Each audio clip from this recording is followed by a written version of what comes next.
My whole life is a lie. My life is a lie. If you've watched me long enough, you know that Islay is my absolute favorite Scotch region. But which of these 4 expensive Isleys is my favorite? If I had to tell you right now, I'd probably choose a Laphroaig 25. But I'm going to blindfold myself and blind taste these 4 and figure out what my nose and mouth will tell me so that I have no preconceived notions about what is my actual favorite. At the end, we'll figure out which one is the best for me, and then I'll try and guess which one is which. We'll see if price or age or both matters to my taste buds. Let's have my lovely assistant arrange these bottles.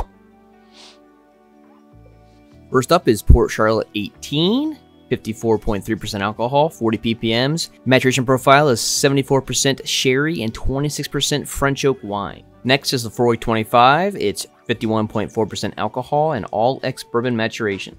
Third is Ardbeg 25, also full ex-bourbon maturation and 46% alcohol. And last but not least is Octomore 13.1, 59.2% alcohol and 137.3 ppms and 5 years old, all in first fill bourbon barrels. Okay, a little bit of a different format today. I am blindfolded and I'm just gonna have the glasses here.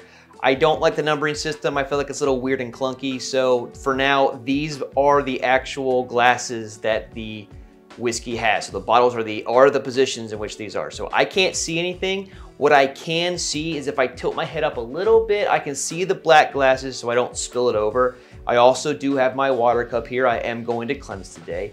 But I am curious, all of these 4 expensive Isleys, I really do enjoy.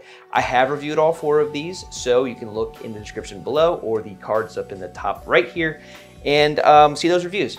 And as you guys know, I really enjoy Laphroaig 25.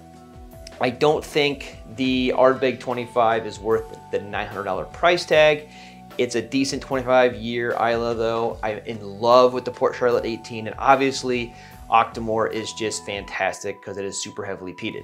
So I am very curious. It's going to be 1, 2, 3, 4 as usual, and I'm going to just nose these quickly, and we're going to see. This is the first one. Okay, let me make sure I can get my nose out here. Ooh, oh, so that is a real soft smoke. Oh, kind of creamy, got some fruit zest in there. Oh, really soft smoke there. I really enjoy that one. Now time to find the second one. I almost spilled it, but I found it, okay. This is creamier than the first one. Interesting. Okay, there's a little bit of soot, a little bit of that like distinct peat ash there. Hiding underneath, it's weird to say, but like milky cream with some light fruit, sweet decadence over it, but definitely more peat influence than the first one I had. Ooh, I mean, man, that's actually getting sweeter as the nose is going. Now, I'm just gonna make sure I don't spill these. So there's my 2. I gotta find the 3rd. Found the 3rd. This is so funny. All right. Why do these all smell the exact same? Can I like cleanse my nose? This is incredibly soft too. This is gonna be so hard to figure out which one is which. I hope the palates are coming out different though, because right now these noses are really melding together. I would say this one has the least amount of peat influence in it. It is very sweet, very candy chocolate-like. Just a smidge of like oak spice, not a whole lot of peat though. It's crazy. Now all these are definitely over the 40 ppms here. What's 1, 2, here's my 3rd, and then my 4th is, oh my God, don't spill it. There's my 4th. Okay, here's my 4th. Okay, this smells like a cigar. I just had a cigar over the weekend. This smells like that Perdomo Lot 23 here. Very tobacco, very rich in the peat. If I had to guess, I'd say this one is the Octomore, most likely. That 137 ppm is really shining through there. Okay, so there's the noses. If I'm gonna pick my favorite nose right now, I think I'm gonna pick number 3. It was all the aspects that I enjoy. I love Islay because you can get a whole range of flavors. Just because it's peated, it's not going to only taste like smoke.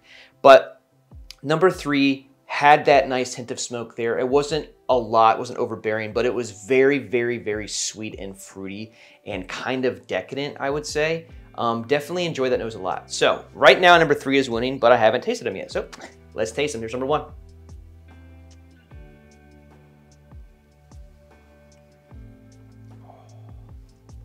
Okay. There's your peat. Okay.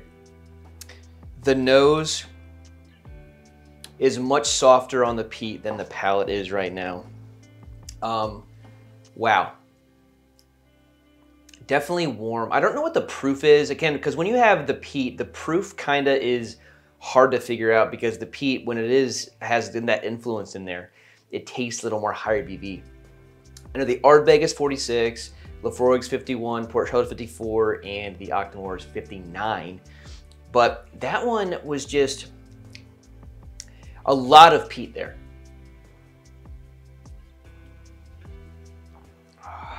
Not what I would consider being a soft smoke for a 25 year, if it is what I think it is. I think this one might be the Ardbeg 25, only because that peat smoke is very apparent here, and that's what Ardbeg is known for. They're known for those nice heavy hitting peats. And yes, I am cleansing. What is this? Who does this? Number 2. Ooh.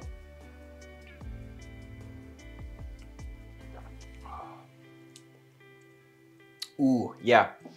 This is a little more delicate than that first one I just had. I'm still getting, obviously, the hint of peat there. It is layering fruit, some sweet aspects, spice. It's very low tasting for an ABV. Like, it didn't burn as much. It definitely sat really softly. The first one tasted a little more harsh and higher BV, but I think, again, that might be some of the peat. So I had a difficult time figuring out what this is, but I think this one isn't the Ardbeg. Wrong, wrong, wrong, wrong. Second sip. Wrong, wrong, wrong, wrong. Oh, with a little water influence there. Incredibly creamy. It's like bed sheets, man. Just soft, silky bed sheets that are like cream. Number 3 here. Oh yeah, this is super sweet. Oh my gosh, so sweet.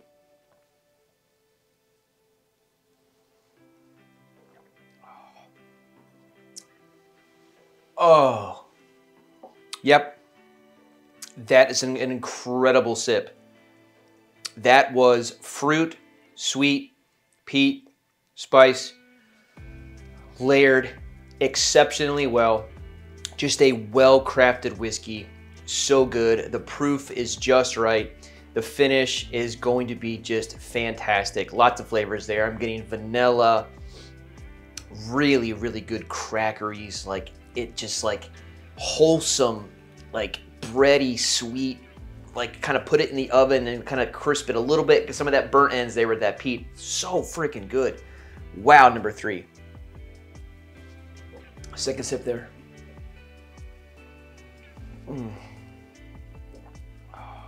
Yeah. Number 3 is effing good. Pardon the French. So good. Also, my face is sweating, but we go forward. Now, number 4. I almost spilled that. Wow, wow, wow. Number 4. I think I know what this is.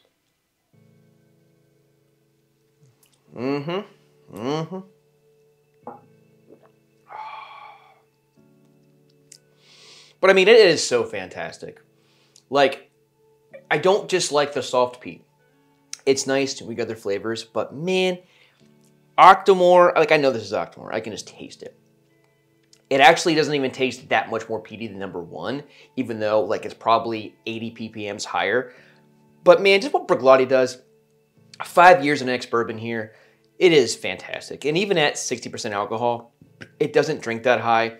They do amazing things during their distillation process to make it taste like it's not that peat. Because again, you peat the malt, you don't peat the whiskey. So it's not going to ever drink that high unless they want it to. But this is just what I always get from these Octomore releases, and I've only ever gotten the 0.1s. Very, very zesty, honey, and spicy.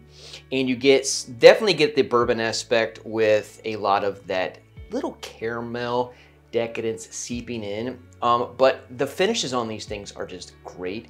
And they do, I think, to me, they drink older than 5 years. So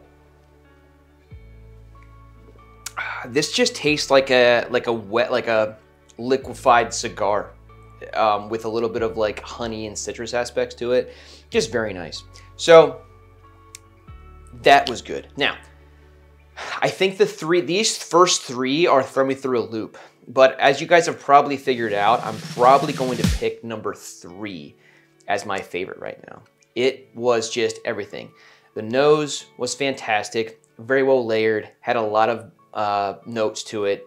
It didn't have any overbearing smoke, so you could get the rest of those flavors. And it just had really, really nice chocolatey, sweet baking aspects to it. And then the palate, just on that, you got all the nose plus some. And the finish set down just nice. It wasn't too high in ABV, wasn't too low. I think it's right in that sweet spot. So I think I'm gonna pick my favorite expensive Islay right now is number 3. So let me go ahead and try and figure out what these whiskeys are. I'm thinking, and I'm gonna give you my reasonings for each. Obviously this one's the Octomore. It's the youngest. Again, this is 260 bucks, so I had to include it into an expensive Islay video. But definitely had the most peat influence here. But again, it is a very good bottle. So I think this one, number 4, definitely is Octomore.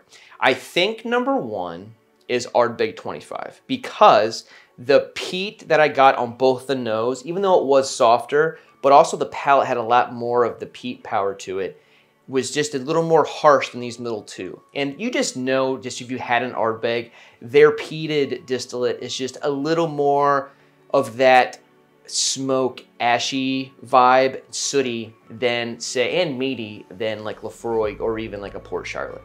So I'm gonna go ahead and think that number 1 is Ardbeg 25. These two. I do think that number 2 is Laphroaig 25.